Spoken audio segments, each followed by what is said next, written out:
Greetings, my dear viewer. You're on the channel The Price of Cheating. The channel is for those who appreciate traditional family values and condemn adultery.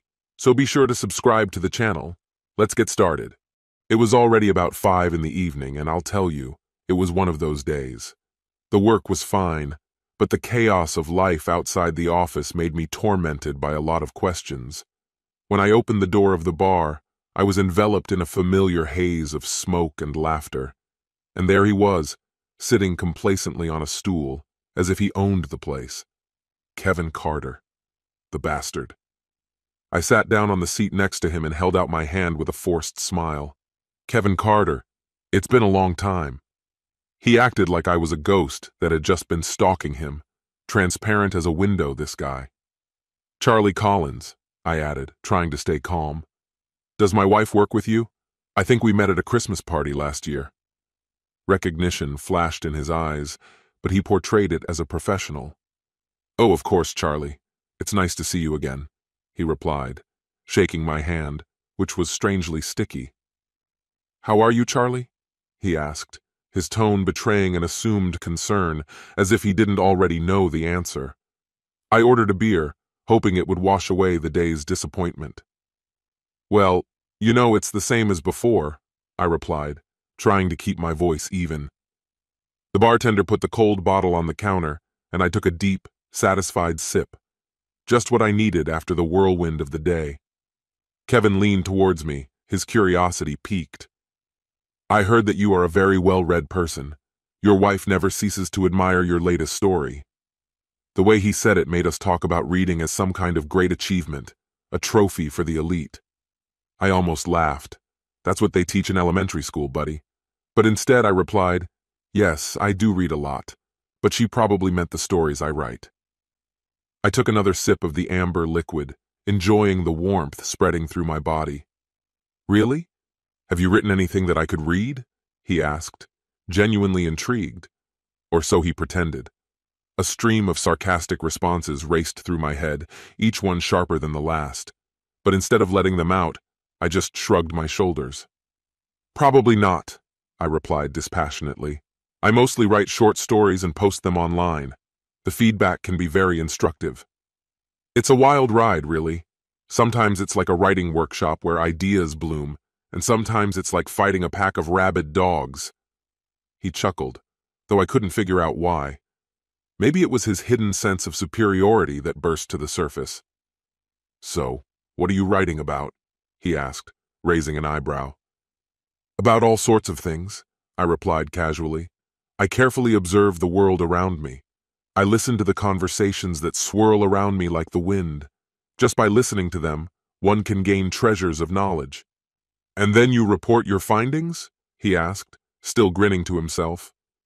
Not really, I corrected him. I'm thinking about what I've heard, dissecting it in my mind. I'm trying to figure out what drives people, what makes them tick. Writing is just a means that I use to express these thoughts. I'd rather watch football, he replied. I'm not surprised, I replied, grinning. I bet he's never kicked a ball in his life. So how do you write these little stories of yours? There was a note of condescending curiosity in his voice. If you really think about the characters you're creating, they start living their own lives, I explained, and a hint of passion crept into my voice. Stories breathe, grow, and sometimes even surprise.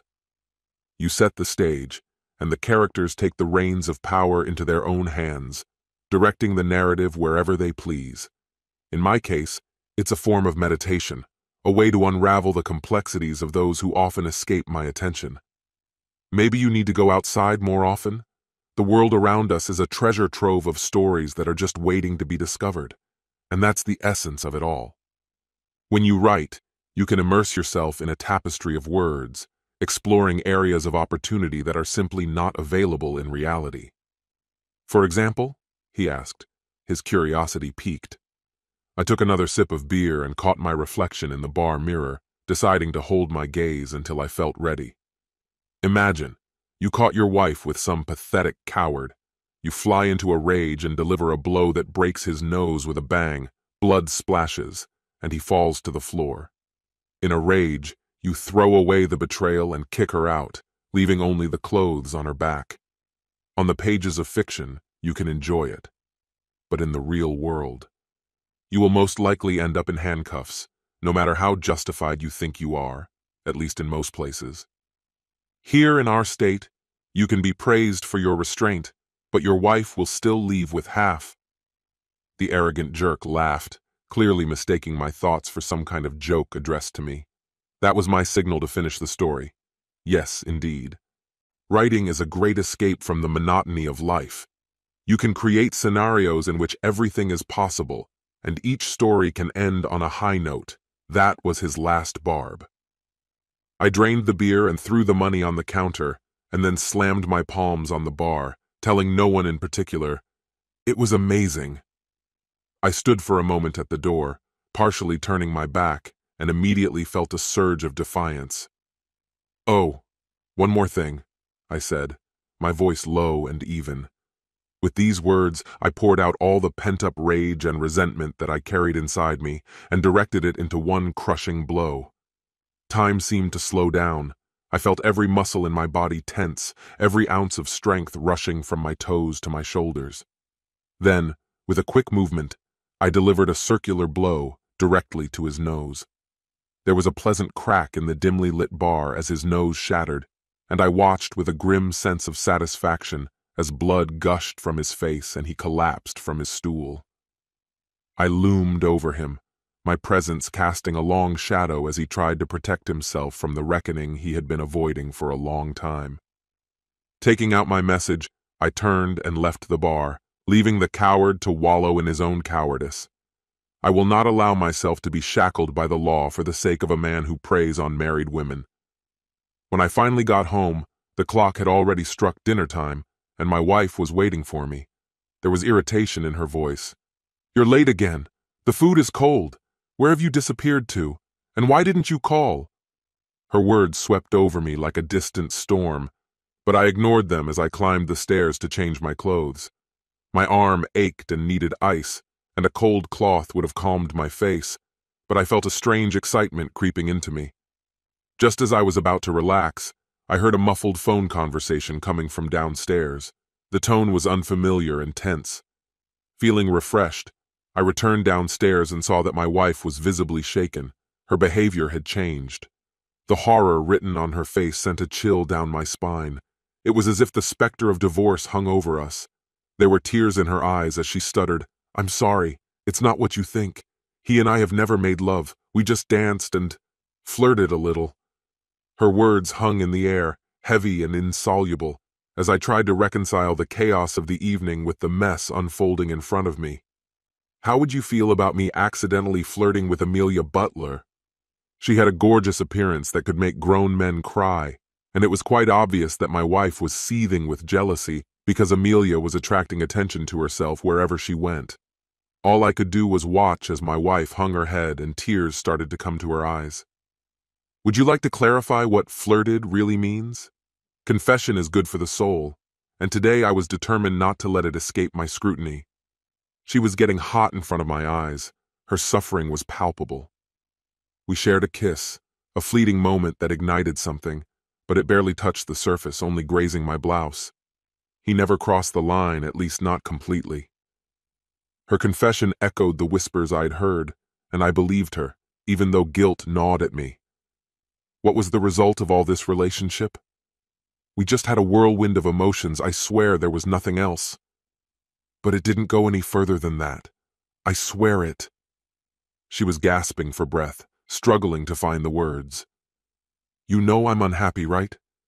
Do you realize that this is going to stay between us for a long time?" She nodded, and a weight of understanding hung in the air. I could say that my eyes and ears were open in this city. If her story didn't match what my friends shared, she'd be out the door by now. "You know that, don't you?"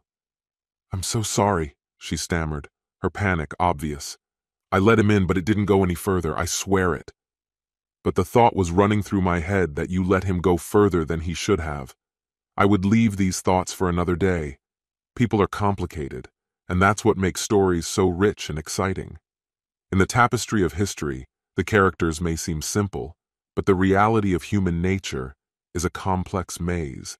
She dances on the verge of flirting, wavering between the thrill of another man's attention and the sanctity of wedding vows. And yet deep down, I know that she values these vows. They are more than just words to her. When she speaks, I swear, it sounds like it echoes through the heavens, calling God to witness. Calling the divine to witness is not a trivial matter, and she has never taken it lightly, not once. This brings us to the crucial difference between fiction and reality. Characters in stories can embody some kind of imperfect perfection, while real people, no matter how kind they are prone to mistakes. They struggle with imperfection, self-doubt, and an innate desire to be accepted. The real question looms over them. Will they be able to learn from their mistakes, or are they destined to repeat them? To find the answer, it is necessary to penetrate into the depths of their motivations, and this often turns out to be a difficult task. When the aroma of dinner fills the air, I feel the seriousness of the upcoming conversation. Let's warm up the atmosphere, I suggest, glancing at her. She nods enthusiastically. Of course, honey, of course. A wave of remorse overwhelms me as I read the thoughts swarming in her head, the dilemma that weighs heavily on her heart. Honey, are we going to sleep together tonight? She asks, hope and apprehension mixed in her voice. I don't know, Susan, I reply. We have some important tasks to solve first. You know that, right? I add, trying to calm her down. She wraps her arms around me and pulls me to her, brushing away the tears that ran down my cheek. Yes, honey. I love you. I really love you. I don't know how he even managed to get into my heart. I can't even figure out how he managed to get into my heart, but I promise it won't happen again.